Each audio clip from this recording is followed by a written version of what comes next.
पहले गोरखपुर विश्वविद्यालय से संबंध था और जब गोरखपुर में विश्वविद्यालय की स्थापना 1956-57 में हो रही थी, तब गोरखपीठ ने अपने 2 महाविद्यालय देकर के गोरखपुर विश्वविद्यालय की स्थापना की थी और गोरखपुर विश्वविद्यालय के साथ महाविद्यालय का जुड़ाव बाबू राजेश्वर प्रसाद सिंह जी का इस नाते गोरखपुर विश्वविद्यालय और गोरखपीठ के साथ जुड़ाव का जो क्रम चला, उन्होंने आजीवन उसका निर्वहन किया।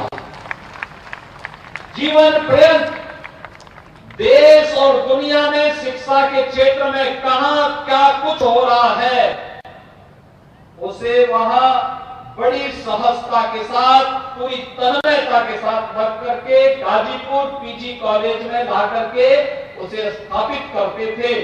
और जब वे यहां स्थापित करते थे, तब आगे गोरखपुर में हम लोगों को बताते थे कि मैंने अपने यहां ये कर लिया है, आप लोग भी इस मामले में बड़ा कार्य कर देंगे तो बच्चों को बड़ा लाभ हो जाएगा।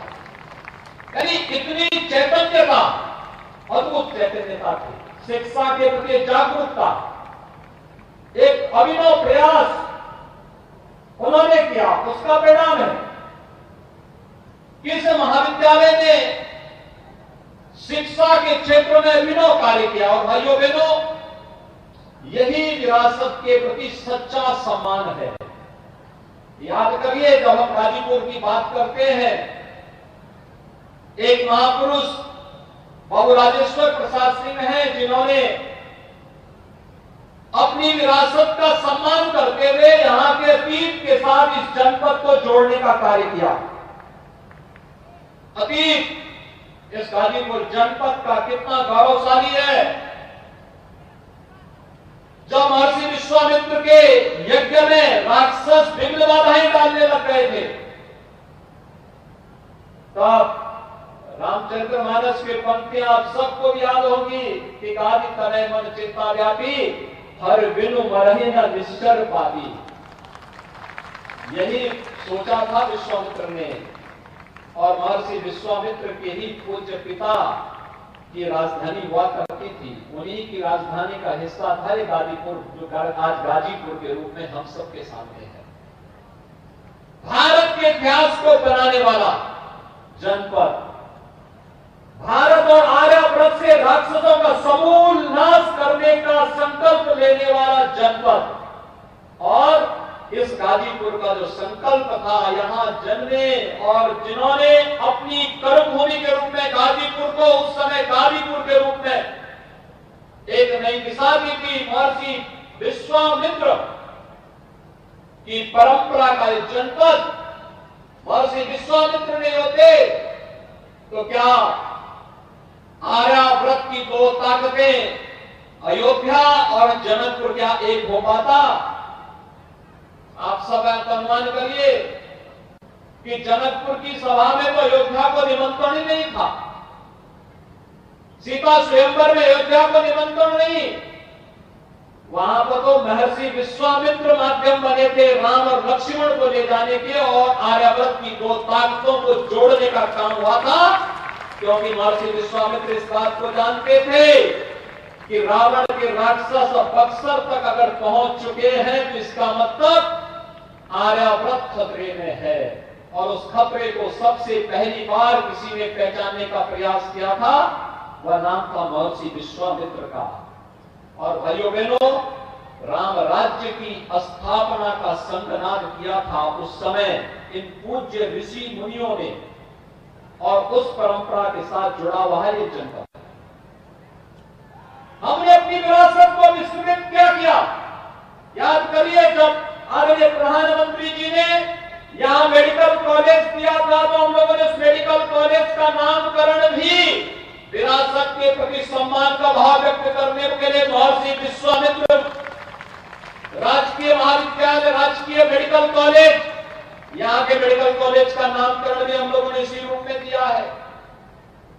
और यही नहीं, जब हमें बगल के जनपद आजमगढ़ में विश्वविद्यालय बनाना था, तो उस विश्वविद्यालय का नामकरण हम लोगों ने महाराज सुहेलदेव के नाम पर किया है, क्योंकि महाराज सुहेलदेव आज से 1000 वर्ष पहले विदेशी आक्रांताओं से मुक्त करने के लिए जो योगदान उन्होंने उस समय किया था वह अविस्मरणीय है। और इसीलिए विरासत का सम्मान यही तो है देश की आजादी के अमृत महोत्सव का पंच प्राणों में से एक प्रण। अगर हमें भारत को विकसित भारत बनाना है तो हमें विरासत का सम्मान करना पड़ेगा, अपने पूर्वजों का सम्मान करना पड़ेगा।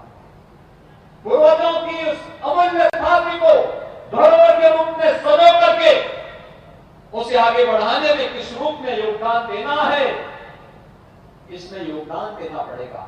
इसमें अपने कर्तव्यों का निर्वहन ईमानदारी के पूर्वक करना पड़ेगा। और उसी से बीच के कालखंड में यहां की पहचान को धूमिल करने का प्रयास हुआ। गाजीपुर जनपद, आजमगढ़ जैसे जनपद जिसमें तमाम क्षमता थी, विस्तृत एक बहुत घनी विरासत हमारे पास थी, उनके सामने पहचान का संकट खड़ा हुआ। लेकिन उस पहचान के संकट के दौर में भी बाबू राजेश्वर प्रसाद सिंह जैसे समाज सेवी थे, जिन लोगों ने शिक्षा के क्षेत्र में क्रांति की, शिक्षा के क्षेत्र को एक मिशन मोड में लिया। गाजीपुर में बार एसोसिएशन में किए गए उनके योगदान हो या फिर शिक्षा के क्षेत्र में उनका योगदान आजादी के अमृत महोत्सव वर्ष पर अपनी विरासत के प्रति इससे अच्छी सम्मान नहीं हो सकता। आज जब मैंने उनकी भव्य प्रतिमा के अनावरण के कार्यक्रम के साथ अपने आप को जोड़ते हुए देखा है, कितनी भव्य प्रतिमा बाबू राजेश्वर प्रसाद सिंह जी के आज महाविद्यालय प्रांगण में लगी है, जो निरंतर प्रेरणा देगा। मैं मानता हूं विगत यानी 1957 से लेकर के अब तक इस महाविद्यालय ने अनेक विभूतियों को जीवन के अलग अलग क्षेत्रों में आगे बढ़ने के लिए एक मंच दिया। अलग अलग फील्ड में, राजनीति के क्षेत्र में, शिक्षा के क्षेत्र में, कृषि वैज्ञानिक के रूप में, दुनिया के अंदर तकनीशियन के रूप में और जीवन के अलग समाज सेवी के रूप में अलग अलग फील्ड में काम करने वाले अनगिनत लोगों की एक लंबी फौज महाविद्यालय से गई है, आगे बढ़ी है। और वह परंपरा इस बात को करती है कि हम अपनी विरासत के प्रति सम्मान का भाव व्यक्त कर सकें। यही भाव व्यक्त करने के लिए यही तो है हमारा सनातन धर्म। कृतेच प्रति कर्तव्यम एष धर्म सनातन।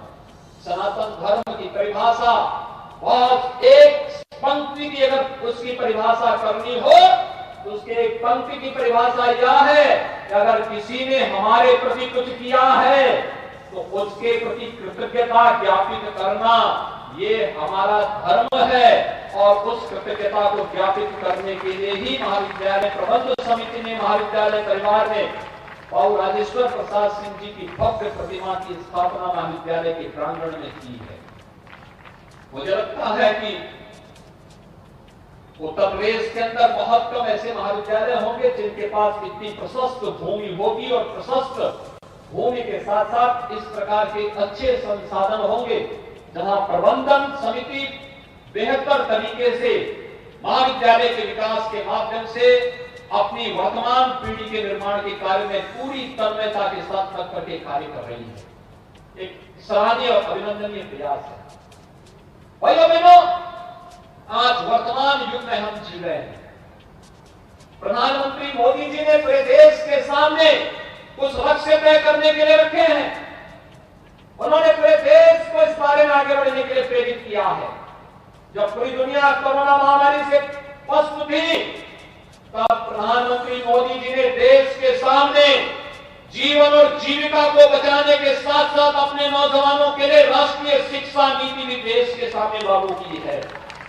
और भाइयों बहनों, राष्ट्रीय शिक्षा नीति के अभिनव प्रयोग की भूमि बन सकती है महाविद्यालय, जिसमें केवल सैद्धांतिक ज्ञान ही नहीं बल्कि हमें व्यवहारिक और तकनीकी ज्ञान से सक्षम युवा देश और दुनिया में पहुंचाने हैं। और सौभाग्य से जब दुनिया की बात आती है तो भारत दुनिया के अंदर सबसे युवा देश है, सबसे युवा राष्ट्र के रूप में भारत की गिनती होती है।